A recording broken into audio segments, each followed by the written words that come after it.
पौराणिक कथाएं पिता के वीर और माता के गर्भ के बिना जन्मे पौराणिक पात्रों की। यह कथा पांडु और विदुर के जन्म की कथा है जो महाभारत से संबंध रखती है। हस्तिनापुर नरेश शांतनु और रानी सत्यवती के चित्रांगद और विचित्रवीर नाम के दो पुत्र हुए।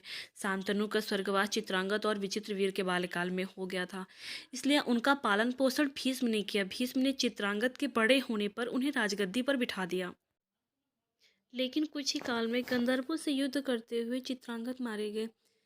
इस पर भीष्म ने उनके अनुज विचित्रवीर को राज सौंप दिया।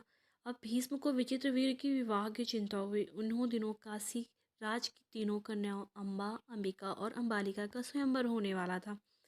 उनके स्वयंवर में जाकर अकेले ही भीष्म ने वहां आए समस्त राजाओं को परास्त करके तीनों कन्याओं का हरण कर हस्तिनापुर ले आए। बड़ी कन्या अम्बा ने भीष्म को बताया कि वह अपना तन मन राज सल्व को अर्पित कर चुकी है। यह बात सुनकर भीष्म ने उसे राजा साल्व के पास भिजवा दिया और अंबिका और अंबालिका का विवाह विचित्रवीर के साथ करवा दिया।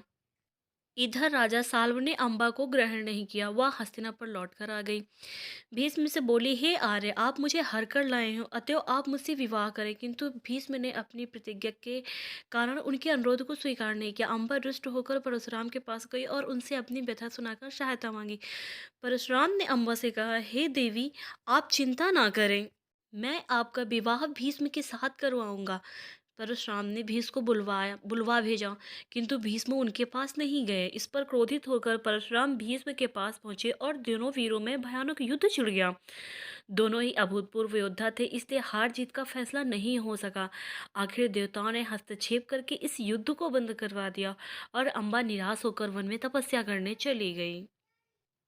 इधर विचित्रवीर अपनी दोनों रानियों के साथ भोग विलास में रत हो गए, किंतु दोनों ही रानियों से उनकी कोई संतान नहीं हुई और वे क्षय रोग से पीड़ित होकर मृत्यु को प्राप्त हो गए। अब कुलनाश होने के भय से माता सत्यवती ने एक दिन भीष्म से कहा, पुत्र, इस वंश को नष्ट होने से बचाने के लिए मेरी आज्ञा है कि तुम इन दोनों रानियों से पुत्र उत्पन्न करो। माता की बात सुनकर भीष्म ने कहा, माता, मैं अपनी प्रतिज्ञा किसी भी स्थिति में भंग नहीं कर सकता हूँ। यह सुनकर माता सत्यवती को अत्यंत दुख हुआ। तब उन्हें अपने ज्येष्ठ पुत्र वेद व्यास का स्मरण किया। स्मरण करते ही वेद व्यास जी वहां उपस्थित हो गए।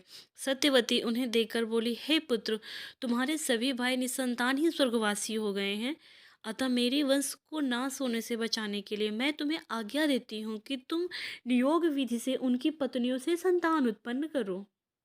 यह सुनकर वेद व्यास जी उनकी आज्ञा मानकर बोले, माता, आप उन दोनों रानियों से कह दीजिए कि वो मेरे सामने से निर्वस्त्र होकर गुजरें, जिससे कि उनको गर्भ धारण होगा। सबसे पहले बड़ी रानी अंबिका और फिर छोटी रानी अंबालिका गई, पर अंबिका ने उनके तेज से डरकर अपने नेत्र बंद कर लिए, जबकि अंबालिका वेद व्यास जी को देखकर भय से पीली पड़ गई। वेद व्यास जी लौटकर माता से बोले, माता, अंबिका को बड़ा तेजस्वी पुत्र होगा, किंतु नेत्र बंद करने के दोष के कारण वह अंधा होगा, जबकि अंबालिका के गर्भ से पांडु रोग से ग्रसित पुत्र होगा।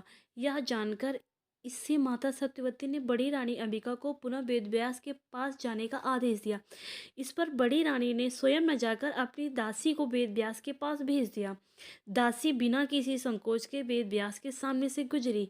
इस पर वेदव्यास ने माता सत्यवती जी के पास आकर कहा, माते, इस दासी के गर्भ से वेद वेदांत में पारंगत अत्यंत नीतिवान पुत्र उत्पन्न होगा। इतना कहकर वेद व्यास जी तपस्या करने चले गए। समय आने पर अंबिका के गर्भ से जन्मान धृतराष्ट्र, अंबालिका के गर्भ से पांडु रोग से ग्रसित पांडु तथा दासी के गर्भ से धर्मात्मा विदुर का जन्म हुआ। दोस्तों, हमारे महाभारत में ऐसे बहुत से पात्र हैं जिसमें किसी के पिता नहीं और किसी की माता नहीं है। दोस्तों, हमसे जुड़े रहने के लिए और ऐसी अनेक कहानियाँ सुनने के लिए हमारे चैनल को लाइक एंड सब्सक्राइब करें। Thank you.